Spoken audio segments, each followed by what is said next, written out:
Language skills not only for daily conversation, but also for your work.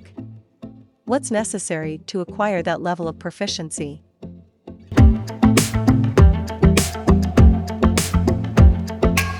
Don't forget to subscribe to Lang Explorer to show your support. Up to B1, we focused on developing language skills to hold a daily conversation, but this level isn't enough for your work and you need to improve your language skills furthermore if you want to leverage them for your professional life. How can you acquire them, which are indispensable for social life? In this video, we'd like to show you how to reach B2 in CEFR, enabling you to have a social life. Brush up your language skills, requiring more knowledge than what's needed for daily conversation, and get a level where you can work or hold meetings in a foreign language and be more active in your field.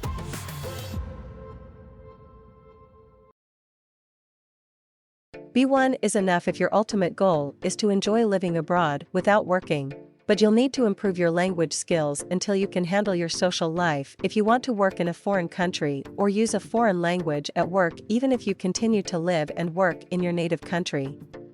Also, B1 isn't enough if you want to discuss topics that are more advanced than daily conversation. In this video, we'd like to tell you how to develop language skills at the B2 level so you can leverage them for your profession. Please refer to our previous videos for more information on how to build your skills up to B1. The criteria for B2 are: can understand the main ideas of complex text on both concrete and abstract topics, including technical discussions in their field of specialization, can interact with a degree of fluency and spontaneity that makes regular interaction with native speakers quite possible without strain for either party, can produce clear, detailed text on a wide range of subjects and explain a viewpoint on a topical issue, giving the advantages and disadvantages of various options. It takes a considerable amount of time to get to B2.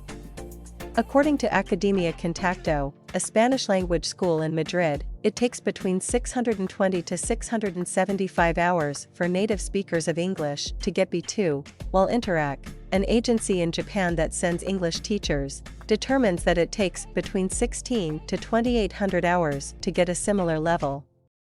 However, this amount can be reduced to between 1,150 to 1,800 hours for those who already know kanji, in other words, Chinese characters. At B2, you can talk about work-related matters reasonably well. You need to know technical terms regardless of your field of work, which you can efficiently study by keeping in touch with such textbooks written in your target language, but in other areas, B2 level vocabulary and grammar are enough. As mentioned earlier, B1 is sufficient for daily conversation, but at the B2 level, you'll have a more expansive repertoire of topics and be able to discuss more subjects, such as culture, society, and science. At this level, you'll study more advanced expressions and texts related to social life.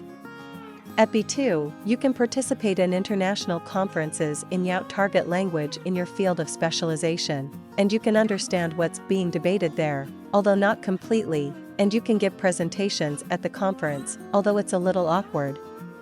At B1 you still can't understand newspapers, TV news, government announcements, and work-related language, among others, so you have to acquire listening and reading skills for such situations and vocabulary to support them. Now we'll show you some specific ways to achieve it. First of all, listening. From this level, we recommend you to watch contents such as TV news and documentaries. Repeat the listening practice by watching news programs and documentaries in various fields, such as politics, economy, society, and science. In this case, when you watch various videos on YouTube, you can get automatically generated subtitles, so you can improve your listening skills by reading subtitles and looking up the meanings of unknown words to understand their meanings before listening to them once again. Another main advantage of this learning method is that you can study not only language skills, but also realities in other countries as you watch such news and documentaries. There's another way to improve your listening skills. Recently, as you notice at this channel, the quality of speech synthesis has been improving and it's nowadays fairly close to actual human pronunciation. So, you can change the text you get online into a listening material by putting them at text-to-speech sites and converting them into MP3 files. You should listen to those files while commuting to your workplace by car or by train to get used to the sound of the target language. And, as we have mentioned before, you can not only save time but also cope with the native speaker's fast speaking if you try to listen at an increased playback speed. The appropriate speed depends on you, but 1.5 is good for you to get used to quicker speeches by natives. Also, from this stage on, it's advisable to try to listen to different variants of the target language if this is the case. For instance, if you study Spanish, it's crucial to listen not only to a single variant, but also to try to listen to other accents, for instance European Spanish, Mexican Spanish, Cuban Spanish, Puerto Rican Spanish, Colombian Spanish and Argentinian Spanish, among others, to get accustomed to such varieties. Next, speaking. At this level and above, it's essential to get used to thinking in your target language by listening and reading aloud sentences from the reading materials. Words and phrases not used in simple daily conversations, such as despite and on the other hand, appear at this level, and you need to use such words for your oral expression. At B1, it's enough to hold a daily conversation, but at B2, you need to live a social life, so you need to master such phrases not only to understand them when you listen to and read, but also to use them when you speak. As for reading, you'll begin reading newspaper articles, editorials, and other texts necessary for social life. Nowadays you can always find a plenty of reading materials at websites, Wikipedia, etc.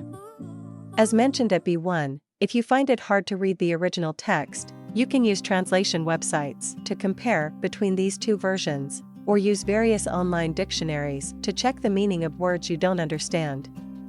In addition, as we already explained, you can also convert reading materials in MP3 files to train your listening skills. As with speaking, it's necessary to use expressions not used in daily conversation for your compositions to improve your writing skills at the B2 or higher level. It's also crucial, especially in listening and reading, to take note of expressions that you understand but that you can't use for your expression and to make phrases using them to increase your output and enrich the range of words appropriate for social life. It's very complicated to write smart sentences, even at C2, but the key to success is to read many articles from newspapers, magazines, websites, and so on, and sometimes read them aloud so you can recognize the characteristics of the target language and gradually acquire the appropriate style. The vocabulary required at the B2 level is between 4,000 to 5,000 words, and you can also build your vocabulary for free using Memrise. In addition, you'll probably encounter many new expressions in your reading and listening, and you should add these to your vocabulary. At this level, however, you don't have to spend too much time on grammar, and you'll be focusing on reviewing and consolidating what you've already learned up to B1.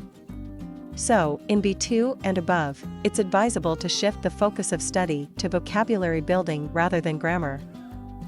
Now, let's summarize what we've learned today. 1. B2 is the minimum language proficiency required to live a social life beyond daily conversation, and you can understand news and government announcements, work abroad, understand some of the content of international conferences, and make presentations. 2.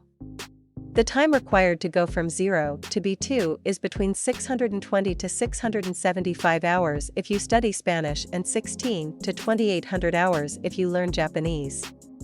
3. For listening, news and documentaries on topics such as politics, economy, culture, and science are used as study materials, taking advantage of YouTube's automatic subtitle creation function. In addition, you can learn not only the language itself, but also the social background. 4. For speaking and writing, you'll continue to practice using vocabulary and expressions beyond those used in daily conversation. 5. For reading, you'll read newspaper articles, editorials, and other articles related to social life. 6. The number of words required at the B2 level is between 4,000 to 5,000 words, while there is little new to learn on grammar, so you should focus on consolidating what they've already learned. Thank you for watching this video. We're looking forward to seeing you in the next one.